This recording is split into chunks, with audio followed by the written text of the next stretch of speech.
and welcome to an impromptu live Kerfefe break on Deprogram with Keri Smith. I'm your host, Keri. I'm actually trying this this is not our regular time, so I think what I'm going to do is just take it down and upload it for the usual time later today. I just happen to be up much earlier than normal on Texas time because I'm in Germany. So Vermont Cheddar's here. I didn't know if anybody would actually be here. I was like, well, we'll just see. Hey, Vermont Cheddar. Hello, yarn, chicken, and shit. It's early. Darkwater. It's a surprise. Yes, it is way early there. Let's see. What time is it? Pacific? I think it's 6 something in the morning. And Texas time is 8 something in the morning. We are in, as some of you know, if you are at Deprogrammed regularly, my husband and I are in Europe. So he's on a music tour. We've been here for a few weeks, and I was looking at the schedule. He's got a show tonight, so I can't do a live show tonight. So I thought I'll just pre-record some thoughts and hang out with some folks and re-upload it. But yeah, we are in Freiburg, Germany, and this is one of the few places on this trip that I got to come to last year. And I highly recommend it if you ever get the opportunity to visit Europe. Freiburg has this beautiful cathedral that was built, I believe they started work on it in the 1300s or something. Correct me if I'm wrong, if you know in the chat. I haven't looked at it recently, the dates, but it's old. It took hundreds of years, and it is gorgeous. It's called the Münster, and just the attention to detail, like even in the foyer, you walk in and it's just beautiful. You just want to look at everything. It's so moving. It's the kind of thing, if you're an emotional person, it might make you cry when you look at it. So we are in Freiburg again with at the Münster. Yesterday, Sunday, I got to go to a service there. We went to one of the services, and I like going to services. We were talking with a friend here. Oh, hey, Yarn Chicken and Shit says, a very happy surprise while drinking my coffee. Well, good. I'm drinking my Kaffee too, even though it's later here. It's much later in the day here. We have to get ready to go to a show soon. It's like 3 it's in the afternoon, but still having my Kaffee und Kuchen all day, every day when in Germany. Kaffee und Kuchen. Hey, two sisters and some yarn. Good to see you. What was I saying about this church service? Oh, somebody here asked us, they said something about a friend was saying that they don't like religion. They believe in God, but they don't like religion because of the abuses of the church and, the institution of religion. And I understand that. I absolutely understand that. There's a lot of people in, I think, the modern world, that's the case for them. But unfortunately, I think what it does is it might create a prejudice in you or a barrier that keeps you from enjoying things about the church because you have that built-in idea of it's all negative, And for me, I can go to this beautiful cathedral built hundreds of years ago, and it doesn't have to be about anything having to do with the institution of the Catholic Church. It's just about a space to go and have time with God. Or if you don't believe in God, but you want to have an experience like this, it's meditative. Like once a week, to be able to go to this place and while traveling to get to do it in such a beautiful, ancient place is amazing. Just think about it. You're in the middle of this bustling city, this modern city. Everyone's rushing around, outside the cathedral's normal life. You go into the cathedral, and it's just this place of quiet and reverence. And you can go during a service like we did, or we went the day before when there wasn't a service and someone was practicing the organ. It's just beautiful. And you can just sit there and have that peace. There's no phones. There's no talking. There's no, you just take a moment to get out of the hustle and bustle of life. And it's just about what you make it with God. Does that make sense?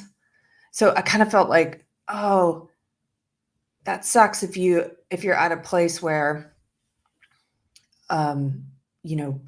abuses of the church or corruption in the church prevent you from enjoying things like that. That's sad, because there's corruption and abuses in every institution.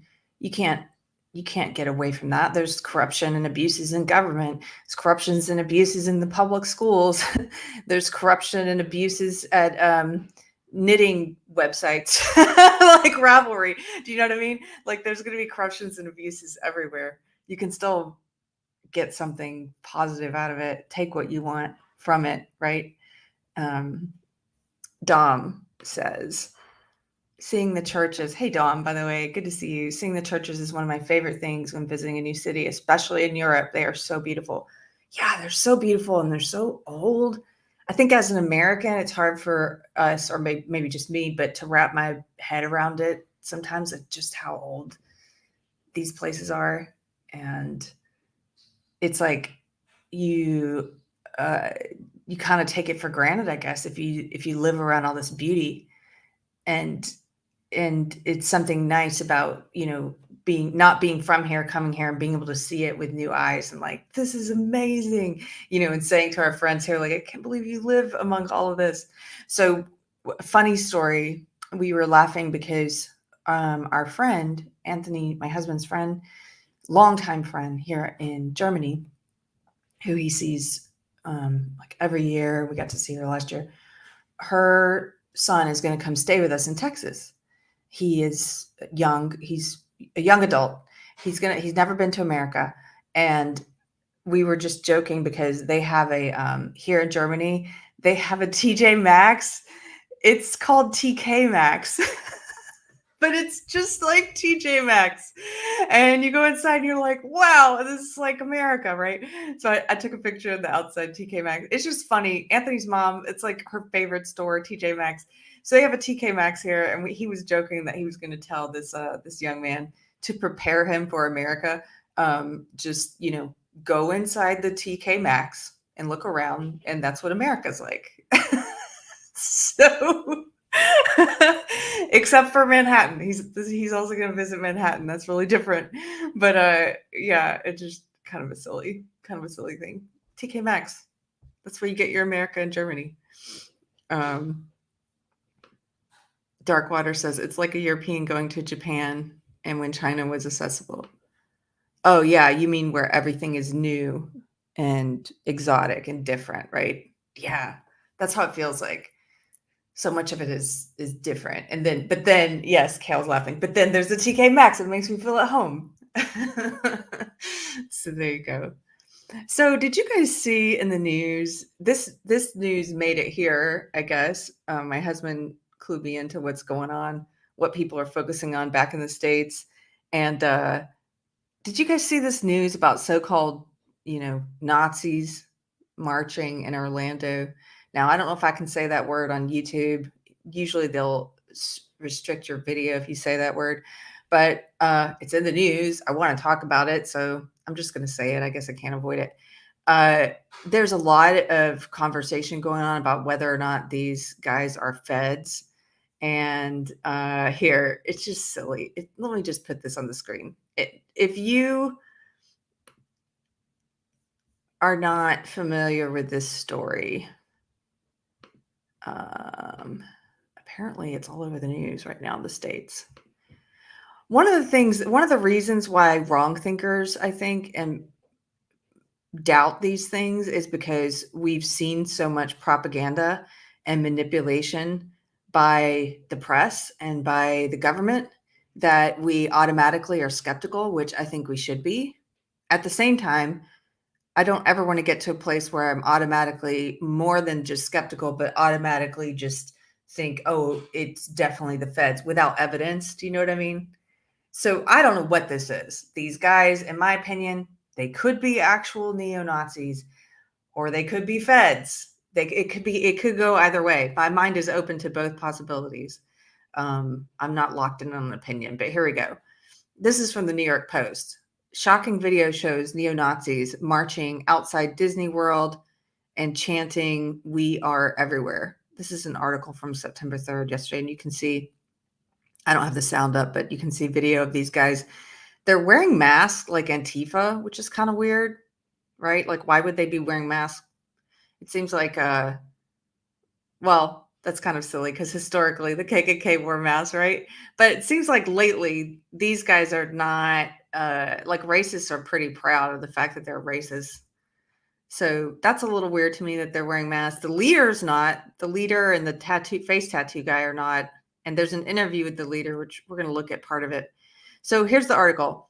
Neo-Nazi groups rallied across Orlando, Florida over the weekend, spouting anti-Semitic and racist speech while also destroying LGBTQ pride flags in front of the entrance to Walt Disney World.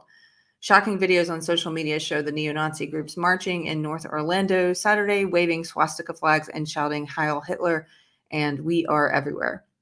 Florida Representative Anna Escamani uploaded one such video of a group marching by the Cranes Roost Park in the center of the town, warning that it was yet, quote, another example of the far-right extremism growing in Florida, end quote. Laura Loomer, a far-right activist and former congressional candidate, also uploaded a video of the groups marching in Orlando, claiming the event was organized by the Goyim Defense League hate group who shouted anti-Semitic slurs at her. So it's so weird. Look what the media does here, though. They're simultaneously saying this is a far-right group, and then they're saying, and also this far-right group shouted hateful slurs at a far-right activist. Like, does that make sense? Do you think these people are on the same quote unquote side if one is shouting hateful slurs at the other? I mean, they just lump everything in as like, oh, if you're not woke, you're far right. You're definitely far right. These people are all the same. I think that's dishonest. Okay. Notable white supremacist John Menadeo was seen in the video along with Christopher Pahalas, the leader of the neo-Nazi blood tribe group. Okay, how notable is this white supremacist? Because I've never heard of this guy. I can't even pronounce his name. Have you guys heard of him? Are they trying to make him more famous than he is? Like infamous white supremacist John somebody you've never heard of was in the group along with this other guy you don't know. Nazis in Altamonte Springs and Cranes Roost Park screaming, quote, we are everywhere. Absolutely disgusting stuff. Okay, this is a caption on a photo. And you can see them here. They're marching in red. They're wearing black masks like Antifa, and they have black Nazi flags. Here's a picture of Christopher Polhaus, one of the leaders. And I'm going to show a short clip of this guy because he's not wearing a mask, and neither's the face tat guy behind him or the sunglasses guy. And he does speak to the media. So it says, this is the part we're going to watch.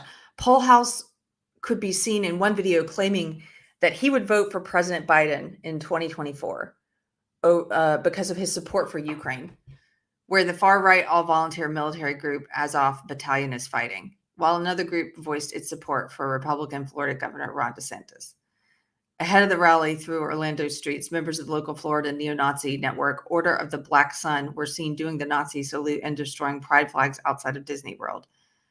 The scene was reminiscent of when hate groups descended at the theme park in June, waving Nazi flags and banners near a campaign rally for DeSantis. Then they have the face tattoo guy. More pictures. Now here's what always happens in these pieces. Here's where they try to tie it in. They try to tie it in and say, these guys are just like conservatives. Like that's basically what the propaganda push is, right? These guys are just like conservatives. Okay, here we go. Disney World has become a recent target of hate groups after the company entered a political battle with DeSantis over his infamous Don't Say Gay bill. They put that in quotes. This is a media organization. Well, the New York Post, but technically a media organization. They say they're calling it the Don't Say Gay bill, which is not the name of the bill. And there's nothing in the bill that says you can't say gay, but they're going along with that. Okay. The Anti-Defamation League had warned Florida officials that the neo-Nazi groups were planning a demonstration over the Labor Day weekend. The latest neo-Nazi marches in Florida come a week after Ryan Palameter, 21, shot and killed 3 Black people in a racially motivated attack at a Jacksonville dollar store in a predominantly Black neighborhood. Palameter was wielding guns, branded with swastikas, and left behind several manifestos detailing his hatred for Black people, officials said. You know what's interesting to me? This reminds me that how long has it been since the shooting in Nashville by the trans girl, the biological girl who was going as a he, who shot up the Christian school and left a manifesto, and they said they were going to release that manifesto, but they haven't. How long has that been? They're always quick to tell us what's in the manifesto when it's someone that they say is far right, but why are they hiding that girl's manifesto from us? They're certainly not doing articles about her trying to tie her to the mainstream left. So that's the New York Post article. I do have something pulled up here. For Vermont Cheddar, thank you for answering my question. It says 3 or 4 months since that Nashville shooting. Yeah, I think so. 2 sisters in some yard. That man is unwell just based on the face tattoos. Yes, don't get face tattoos. It's a red flag. If you show up for a blind date, and they have a face tattoo, it's a pretty big red flag. That should be, it's almost like a face tattoo of a red flag. Like, it's a pretty big one. Darkwater, was the manifesto actually released? No, I don't think so. They told us in the Nashville shooting that she had written a manifesto and they were going to release it. They were just taking some time redacting it, and then I don't think they ever put it out. Yeah, thank you. 2 sisters just confirmed. No, they haven't. They haven't put it out.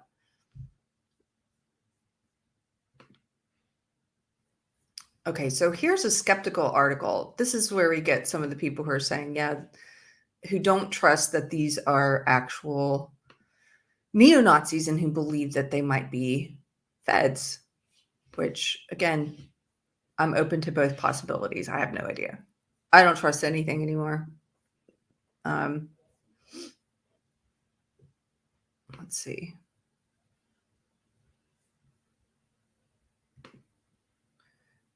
Sorry, give me a second. My internet's just a bit slow here.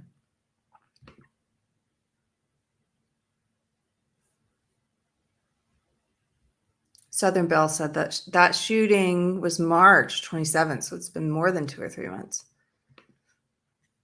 Yeah. Okay. Can you guys see this on the screen? Is my internet too slow? Okay. This is from the BizPack Review.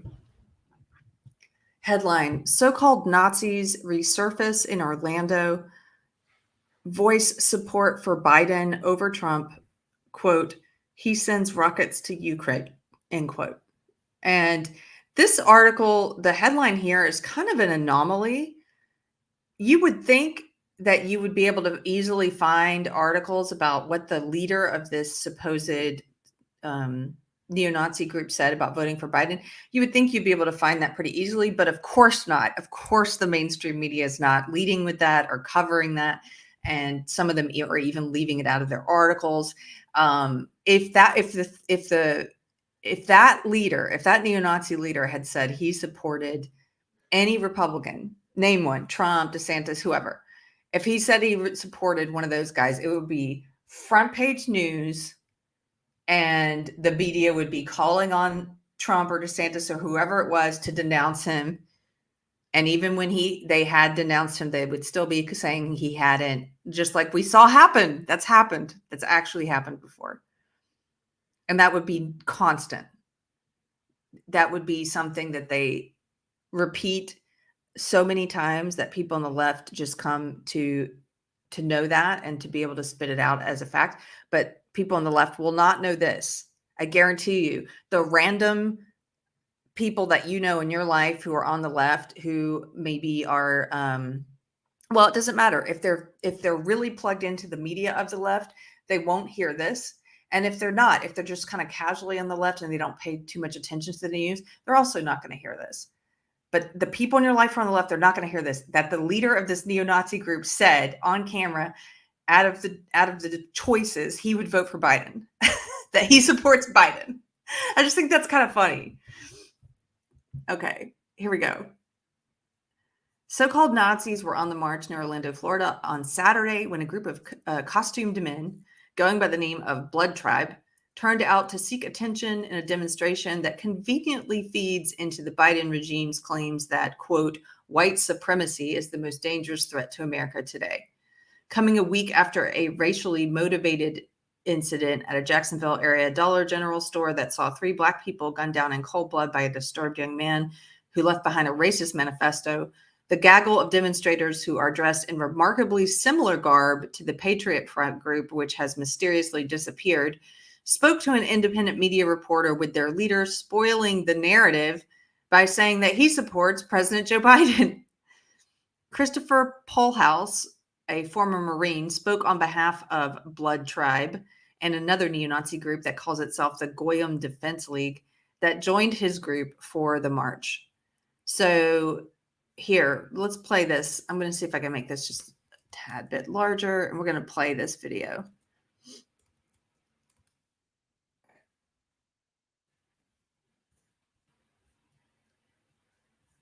What is this little video down here on the bottom? I want that to go away. Sorry. No, not full screen.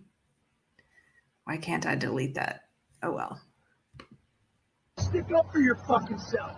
So what does that mean? Does that mean violence? No! Oh. All of our goals can be achieved non-violently. The most violence is on your side. Subjugation of our race. That's what we stand against. The reason that you presuppose that there will be violence is because you are ready to use violence to stop us. When you say you and all of the people on that side of the fence, white subjugators, you work for that team.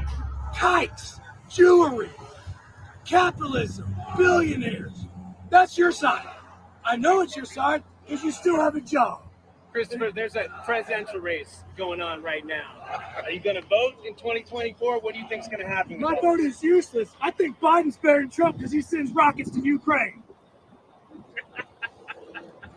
In support of Ukraine, you mean? Hell Ukraine, hell Azov. Tell me this, Christopher. You are, a sizable gathering, but fairly small. How big does this need to become? And how big do you see it becoming? Paint a picture of this movement. We just have to start a fire.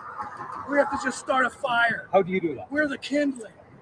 And once we set the fire, we get the fire hot, then we get the rest of our brothers blazing. And how do you do that? Be the vanguard. Stick up for ourselves. Stand up.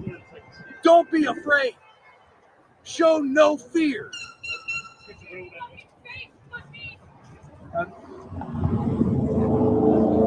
What are you doing now, Christopher? Right. Okay, so just a couple things here, a couple observations that might get me in trouble, but I don't care. I think this is the truth. I don't see any difference between these so-called neo-Nazis. Let's take it at face value. Let's assume they are actual neo-Nazis. They're not feds. I'm willing to do that. I think they could be actual real people who believe this. I don't know. But let's take it at face value. I don't see any difference between these so-called neo-Nazis and Black Lives Matter. There's no difference between them. Based on what he's saying anyway, he says, well, actually, the only difference might be that Black Lives Matter is more openly supportive of violence.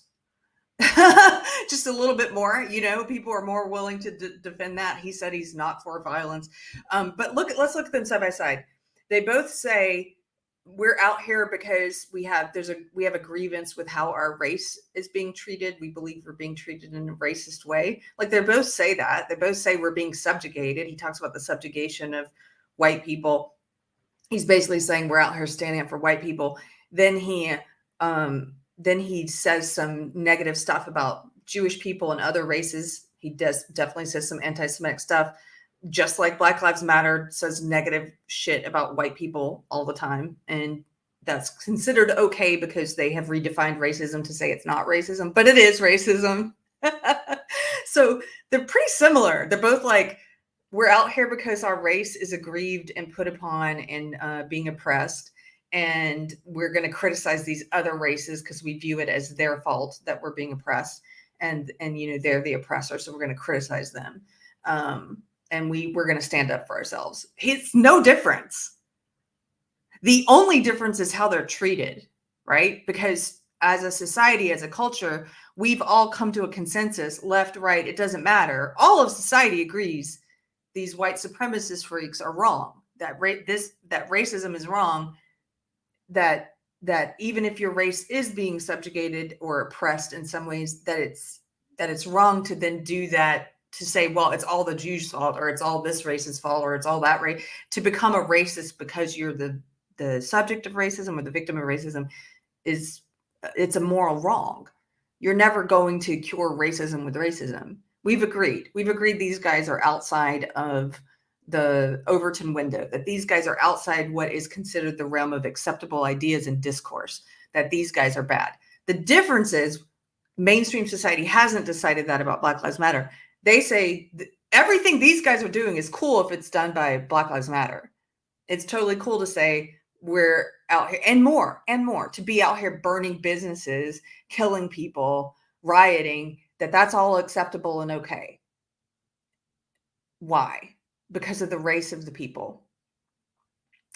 That's what's wrong with social justice. In a nutshell, one of the things, because social justice is it's the same thing. The Black Lives Matter part of social justice is the same thing as this neo-Nazi stuff. It's the same thing. All you've done is switch the race of the people out there and the people they say are at fault. With Black Lives Matter, they're out there because, Black people are oppressed. That's why we're doing this. And white people are to blame. In the case of these white nationalists, they're like, we're out here because white people are oppressed and Jewish people are to blame. It's exactly the same. The only difference is how the mainstream treats it. The media and the politicians treat it. They give a pass to Black Lives Matter, not just being out and protesting, but going a step further and killing people and rioting and burning businesses. They give a pass to all that. The media called it mostly peaceful. They say this over here is not racist. This over here is not violent. This over here is okay. It's acceptable, and we're going to include it in the Overton window of acceptable positions to hold an acceptable discourse. That is wrong. Mainstream society should be just as opposed to, just as against what happened during those Black Lives Matter riots, as they are to these guys, the white nationalists out here marching. But you don't see that. You don't see all of the media descend on the Black Lives Matter riots and castigate them in the negative light that they should have been castigated in, that they should have been cast in.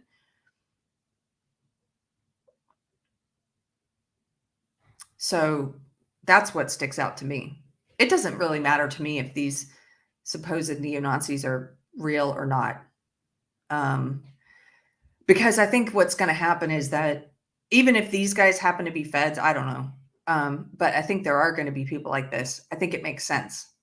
It makes sense to me. There would be white people gravitating towards this bad ideology because, look, social justice is selling them the same idea, except putting white people at the bottom. Social justice is selling them the same idea.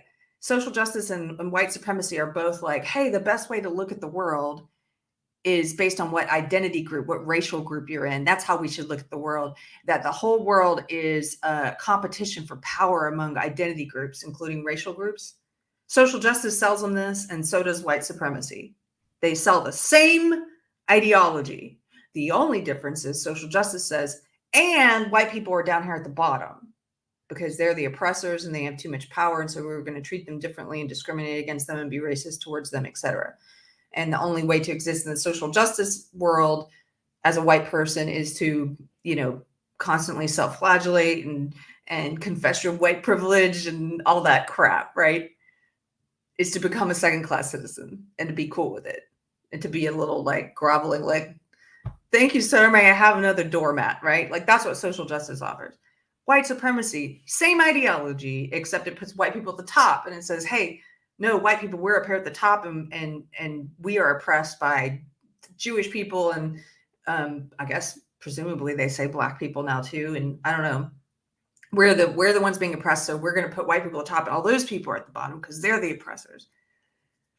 So if you're being sold this bill of goods that like this is the best way to look at the world, and the only difference is where your racial group falls on the hierarchy, of course you're eventually going to have white people moving over there and saying, well, okay, I'm going to accept the idea. I guess we all believe the best way to look at the world is as a competition for power based on what identity groups you're in, based on your racial group.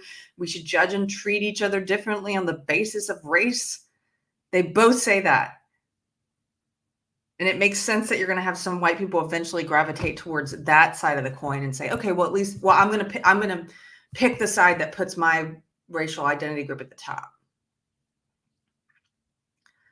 So all that to say, it wouldn't surprise me if there has already been a slow growth in the numbers of white people who are moving towards that neo-Nazi ideology, that white supremacist ideology.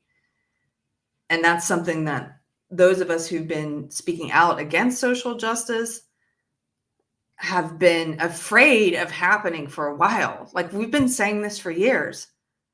I am afraid this is going to happen.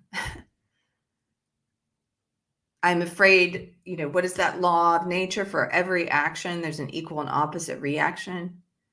I'm afraid of that because social justice is so prominent and so dominant, and it is so racist, and it is so backwards and regressive that it's going to create a backlash that is equal at some point. That's my fear. And then you're going to have these two competitive, equally terrible ideologies that at the end of the day are very similar.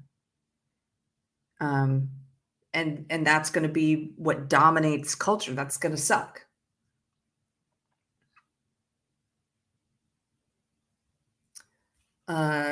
Joaquin says, be careful what you say in Germany, Keri. Oh, it's so funny being in Germany. I think I mentioned this in Munich. They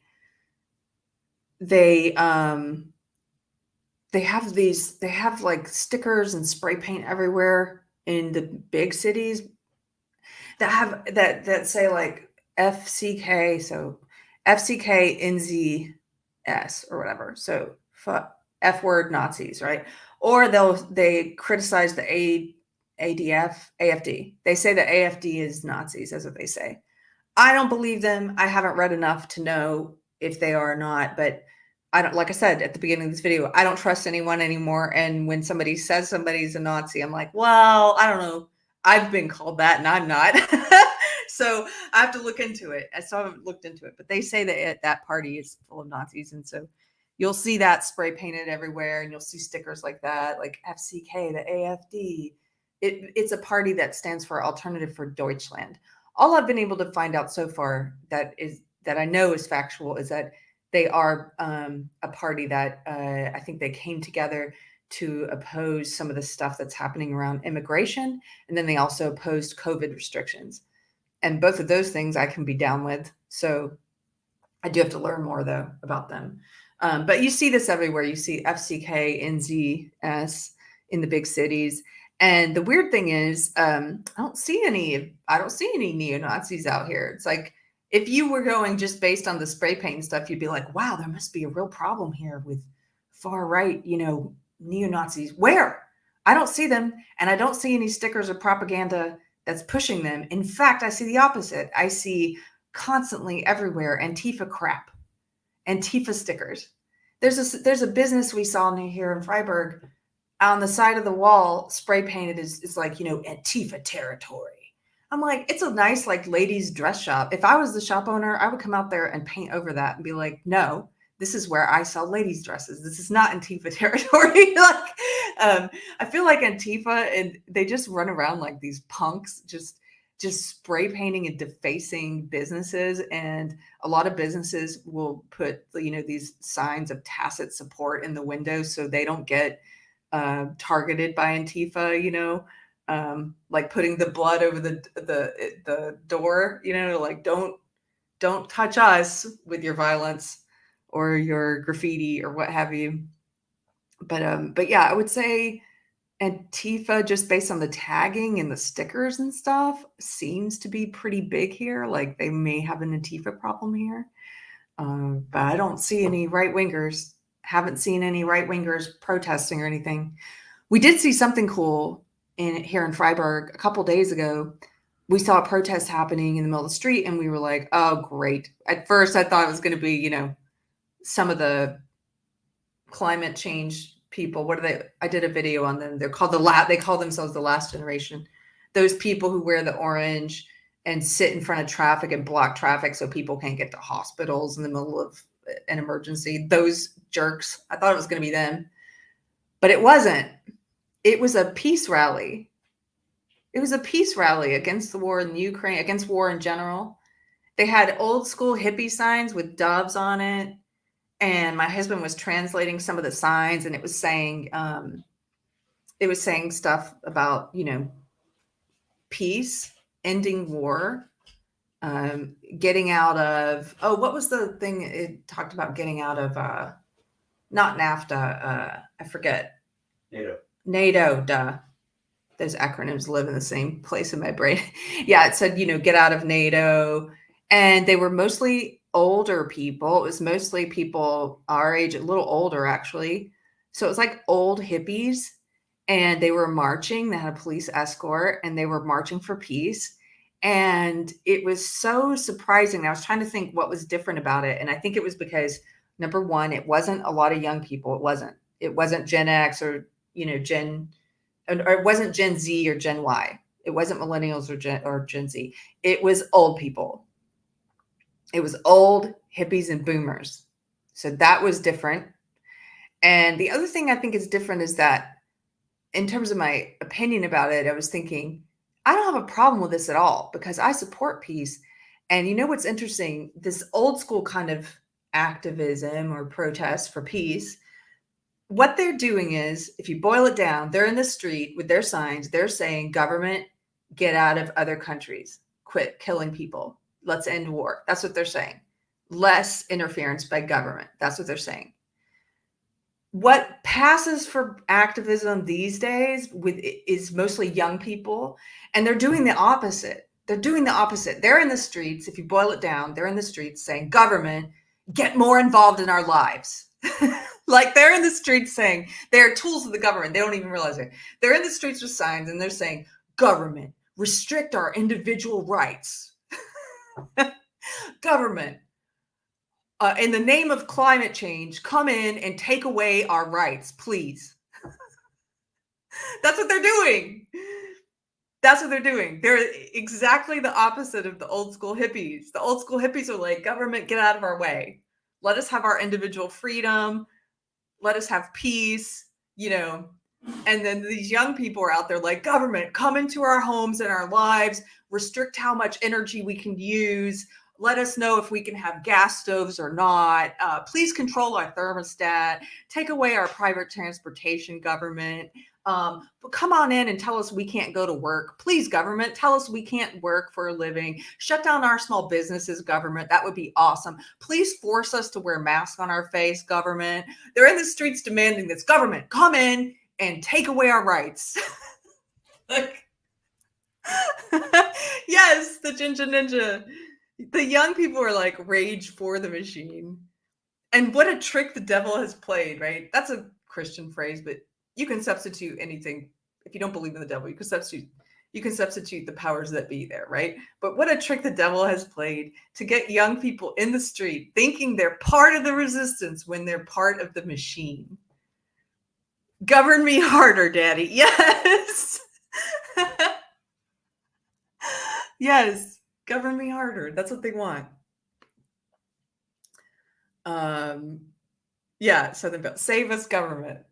Come in, government. Take away our rights. And the the old hippies, that was really cool to see because they were out there in the streets saying, out of our lives, government, quit killing people in our name, government, no war. It was heartening. I liked it.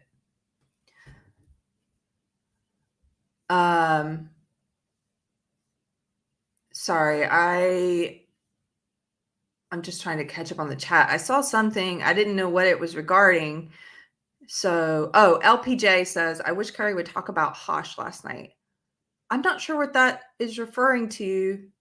If you give me more context in the chat and I see it, I'll talk about it. I might be blanking on something very obvious right now, but I'm not sure. I've been in a little different mindset just because I've been offline a lot, which has been great on this vacation, and hiking. Yesterday we hiked up a mountain, and man, it was good exercise, but it was it was invigorating and exhausting. So we got to the top and it was like, oh, finally, I'm going to pass out. It was in the Black Forest. And yeah, it was just beautiful. The scene at the top, like the views, the trees, there was this great mix of evergreen trees. I don't know what you would call that kind of forest. It's not deciduous. It's also not evergreen. It's like something in the middle, but it was really beautiful. Christian, your observation on the peace movement is right on the spot. Thank you. I that's what I was thinking. I was like, what's different about this? Oh, these old people actually want less government interference. That's kind of cool.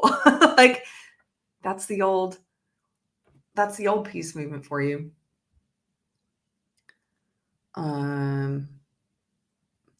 Oh, this is kind of funny. We can have a moment of frivolity. So we've slowly been watching my husband and I, Deadwood, which is an old show now. It's pretty old, the early 2000s. And but we watched it because Pirate Tomsky, my mod here, just kept telling us, you have to watch it, you have to watch it, you have to watch it. It's a show that takes place in the Old West. And it's kind of interesting because they have some historical figures in it. If you haven't seen it, they have Calamity Jane, Wild Bill Hickok. Actually, even some of the main characters, I looked them up, but they're real figures. So it's a historical drama, right? And my husband's here, Anthony Garcia Music. He says, Keri and I have been talking to each other in the manner of Deadwood dialogue. If you're a fan of Deadwood, you're gonna think this is funny. If you've never seen it, you won't know what I'm talking about. But they use they use a very large vocabulary, like people did back then. Our vocabulary is really small compared to the way people used to talk and converse. And I've mentioned this before, but even if you go back and look at the letters that Civil War soldiers would write home, even if they were not educated, they had a very big vocabulary, much bigger than ours in modern day. And so on the show, they have this really flowery vocabulary. But then they punctuate it with just the most foul profanity. So Anthony and I have been trying to talk like that, but it's basically like, perchance to meet with the madam tomorrow, hitherto. What is it? It's just like all this flowery language, and then they end it with a sea sucker. They end it with an F word. It's like they just throw in F words in the middle of this really beautiful language. Yes, that's exactly. Michael gets it. I'm not going to say that word, but he says, so you keep calling each other the CSer. Yes. Oh, man. But they have a great vocabulary. Chrissy Mayer's boobs is here, guys. Give it up for Chrissy Mayer's boobs. Up very early in the morning doing hard work. These boobs. Good to see you.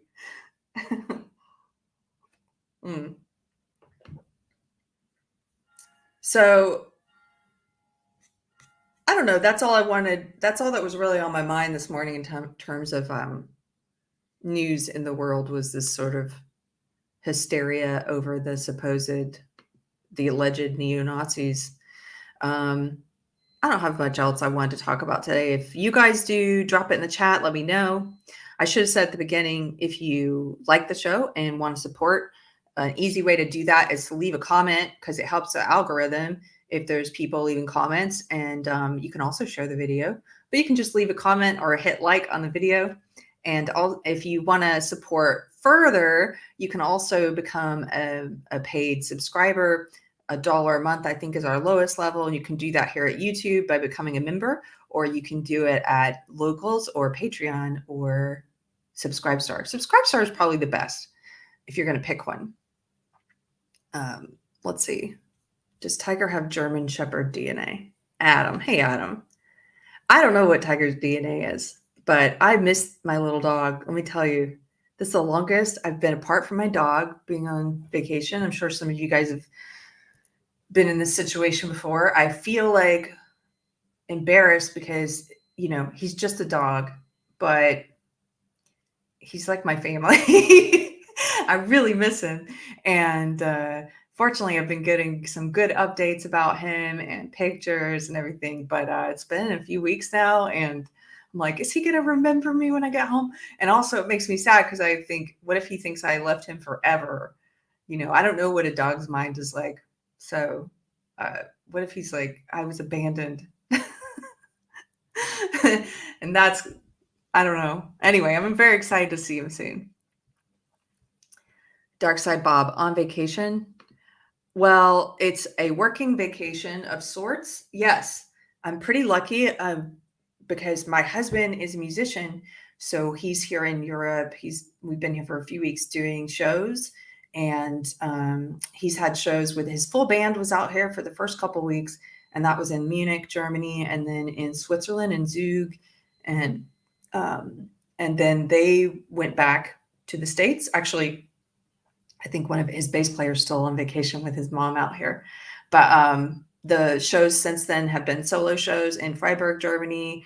And he's got another show tonight. And then we're moving on to Amsterdam. He has shows in Amsterdam. And I will post again the list of shows in case you happen to be in the area. I met some people from the chat already, which was awesome. In Munich, met this dude, came out to the show. It was fun. So if you happen to be out here and you want to come say hello at a show, it's not weird. Don't feel awkward. Just come have a good time. The shows are fun. And I would love to meet you. So I'll post the remaining shows on the community page.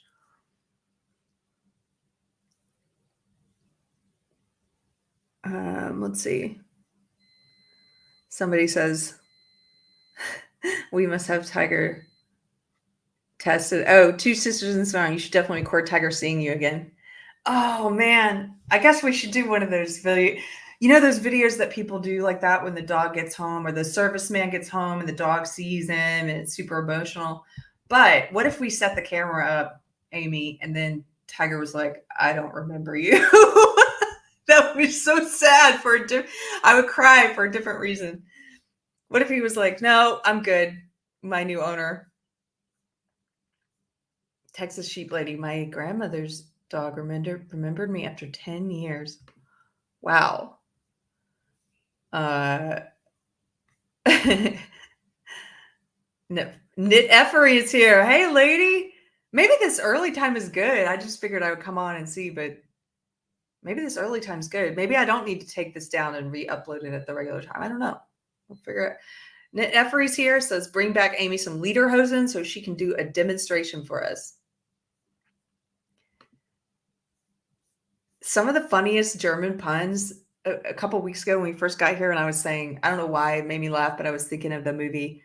I can't think of the name of it now, but it was Silence of the Lambs. And you know the famous line about it puts the lotion on its skin or else it gets the hose again. And I was thinking about it puts the lotion on its skin or else it gets the lederhosen again. I don't know why that was so funny. And then somebody in the chat cracked me up because they did an even better movie line that turned it into German. They said, I will be Bach. So cheesy. Such a dad joke. Chrissy Mare's boobs. This looks like a hostage video. Are you being trafficked? Well, you know why? Because this the place we're staying in now is very modern, kind of German, which is sort of like IKEA. And, when we were in Switzerland, it was the opposite. We stayed in this old cottage by the sea, by the lake, and it was very artsy and all kinds of busy Victorian background and art in the background. And this place is the exact opposite. It's very clean and sparse and like an IKEA background. Knit Effery says it's midnight there. Oh, right. That's where you are, on the other side of the world.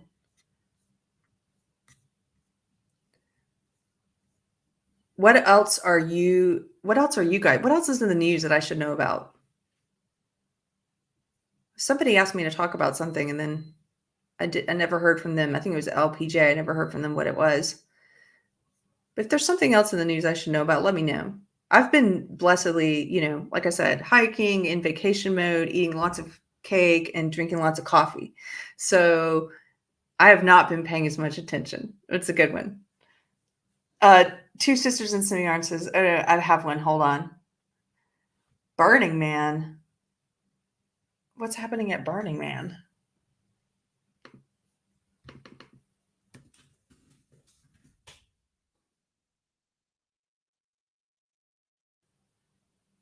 Burning Man attendees may get to leave on Monday. Thousands of people have been stranded for days at the festival's remote desert site in Nevada because of torrential rain.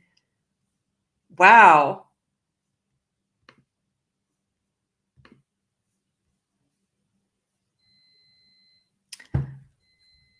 Listen to this. This is from the New York Times. I didn't know. I had not heard about this.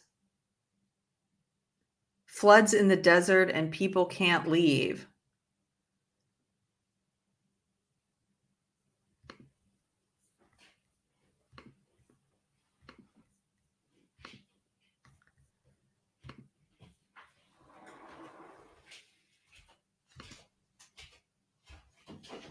Here, let me make this larger.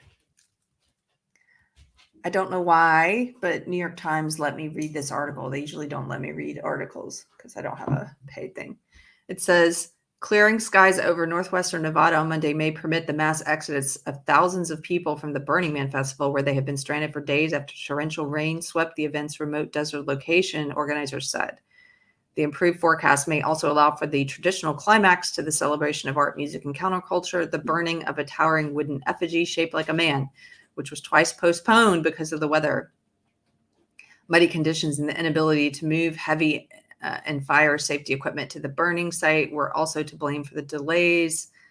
The burn had initially been scheduled for Saturday night, but was postponed to Sunday and then again to Monday night. The event organizers said on Sunday that mud and rain had made a main road into and out of the festival site impassable. The event's held in Black Rock City, a temporary community that pops up each.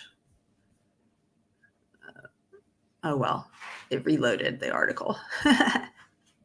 Let's see.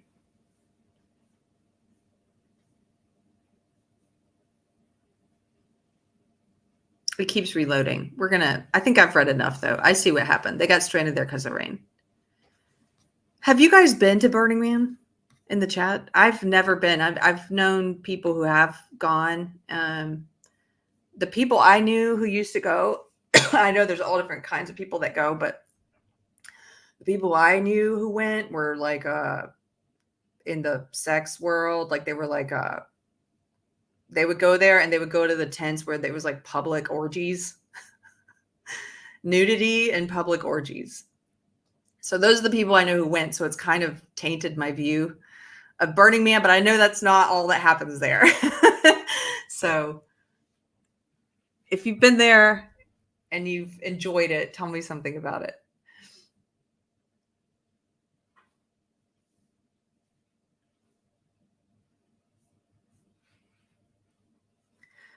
Vermont Chatter says, I've been to fish shows. That was enough trauma. Yeah, I don't know if I need to be at a Burning Man. I've been to music festivals, a lot of them, Coachella, Bonnaroo, stuff like that.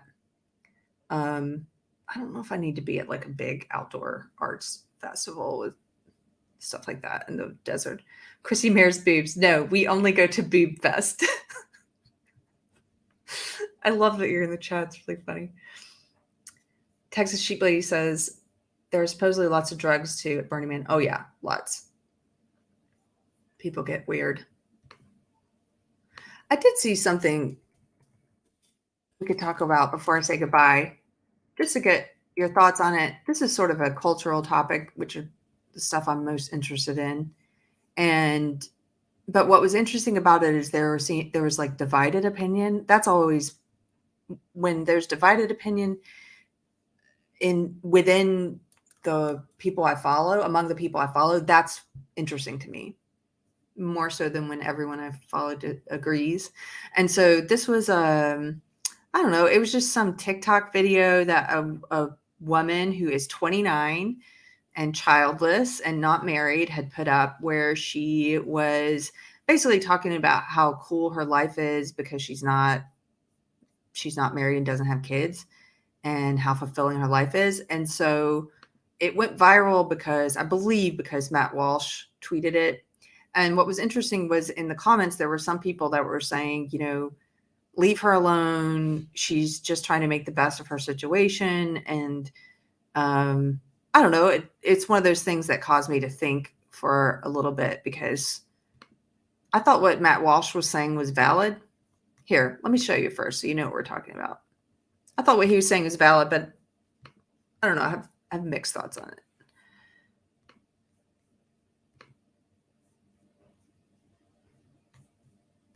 So let's see. Can you see that?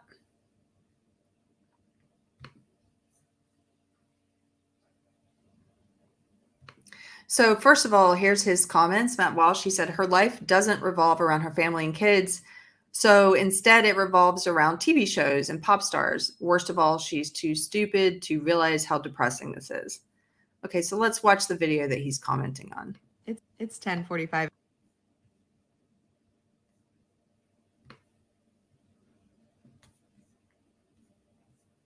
A.m. on a Saturday. I'm 29 and single, and I don't have kids yet. Here's what your Saturday morning looks like when you're single at 29 and you don't have a kid running around the house. I didn't rise from my bed until 10:15. Every time I thought I should probably get up and do something, I thought, why? Nobody's making me. I'm not missing out on anything. I went to Beyonce last night and I didn't get home until 1 a.m. and I danced and drank my little heart out, and I didn't pay a babysitter to watch my kids as I did that. And I woke up a tad hungover this morning, which is probably why I was in bed for so long. And I was just scrolling on my phone and I saw a picture of shakshuka and I thought, you know what sounds really good?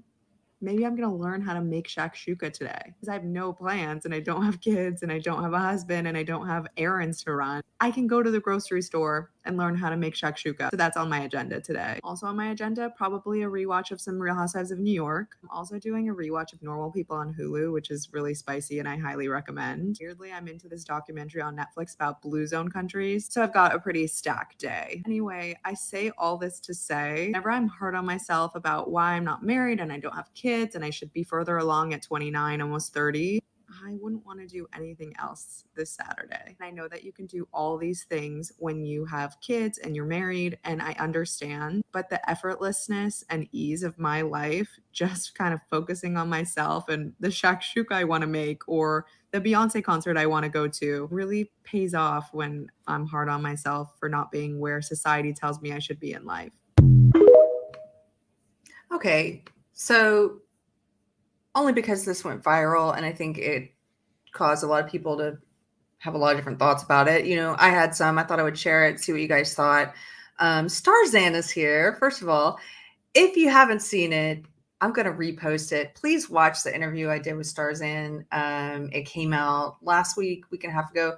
It's one of my favorite conversations recently, because Starzan is someone who was able to talk about and shed light on the fat acceptance part of social justice, of the social justice ideology, the body positivity part. They call it the BOPO part of social justice, of woke. She was in that world. She now criticizes that world and that part of the belief system, and had so many insights to share. and is just a lovely person. So welcome to the chat and go check out that video. I'll repost it. Let's see, what's today? I'm going to repost it tomorrow, but I hope you guys watch that one. Anyways, Stars In says, it's her life and she has the right to live however she wants.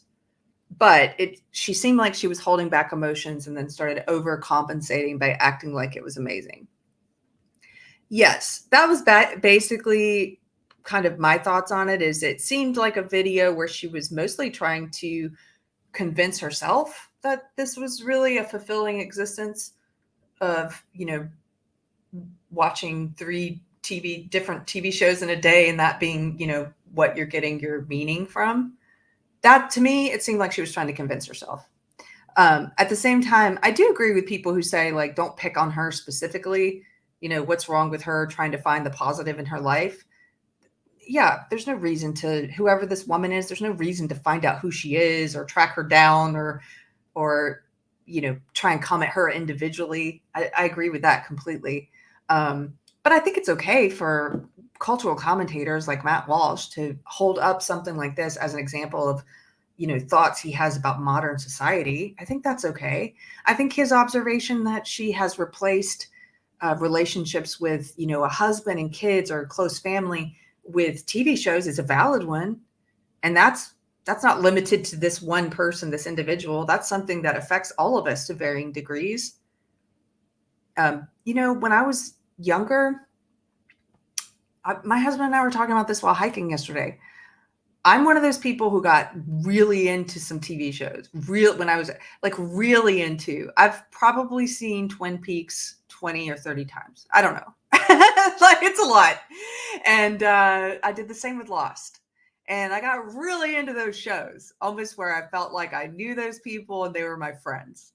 And that's a bit much. And so I think sometimes in society where we're at culturally, in a culture that is actively trying to destroy the family unit, I think the family bonds, as a building block of society, to destroy the family and destroy our relationships with other humans, that's becoming a more and more of a common thing. Where yeah, Chrissy Recipe says Twin Peaks is our fave. I still love it. It's my fave. But I probably was a little too invested in it. Like, it was probably like it was standing in as a substitute in some ways for relationships with people I knew in real life. So yeah. Anyway, that's all I think Matt Walsh was trying to say, is that she is currently substituting something that's more fulfilling, like having a family, with doing a rewatch of the Real Housewives of New York and whatever that show was on Hulu, like rewatching these TV shows like I used to do with my favorite ones. But yeah. Starzan says, I think we don't realize that even when we think we don't need it, we subconsciously start to search a way to fill in what we are missing. Yes, absolutely. That's why I rewatched some of my favorite shows so many times. It was like, oh, I feel like I know these people. Larry. Hi, Keri. Hi, Larry. Hello. Welsh tips hat. You know what? I have to show you guys before we go, just for fun. I found this really cool top hat. And let me just show you. Okay, hold on 1 second. And then we're going to end this video.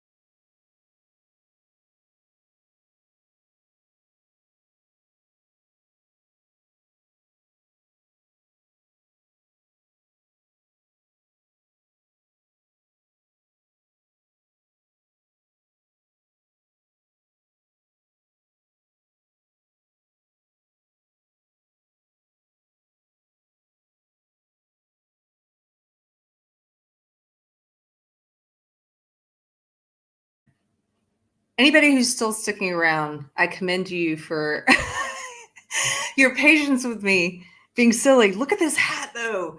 I don't know if you can see it in the with this video camera. Can you see how lush that is?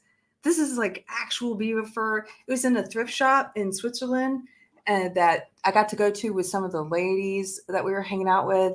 We had like the ladies split apart from the men for one day, my husband's friends, and went to this thrift store, and they called it a brokey. I don't know if that's the word, the Swiss German word for thrift shops, but if it is, or if it was just the name of that shop. No, I think it's the name for those kind of shops, which is funny because in English it makes you think of the word broke. Like when you're broke, go to the brokey. And they had all kinds of stuff. It was like a Texas vintage shop, just all kinds of junk, old clothes and furniture and anything you could think of, parasols. Like I wanted to buy a lot of things, but I couldn't because we're traveling. Anyway, this hat, somebody says it's not, LPJ says it's not a women's hat. Well, it fits this woman's head. It won't fit my husband's head. It's small. Maybe it was for a little man. But look, it's like beaver pelt, and it's an old inside. It's stamped. It's vintage. It's super cool. I think it fits me pretty well. So I had to get it. I was like, I'll figure out how to get it home. I found it at it's a two things at the brokey. But this was like the really special one. My husband's not such a big fan of this hat. He's over there laughing. Maybe he thinks it's masculine. I don't know. But, or maybe because when I put it on, it's like, and for my next trick. It's not real sexy. I think it's sexy. He's over there laughing. Anyway, I didn't have one like this. Now I have to.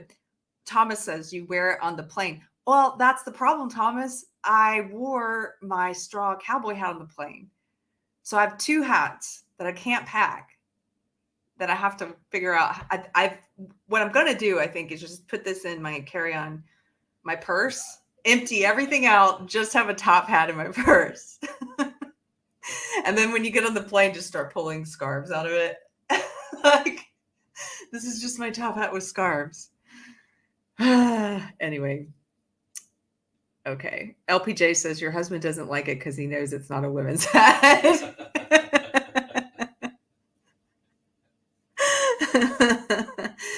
Is it foldable? No, this one's not. But anyway, it's fancy. I got to find the right outfit to wear it with. Mr. Peanut. Thank you, Therese. That's what I'm going for.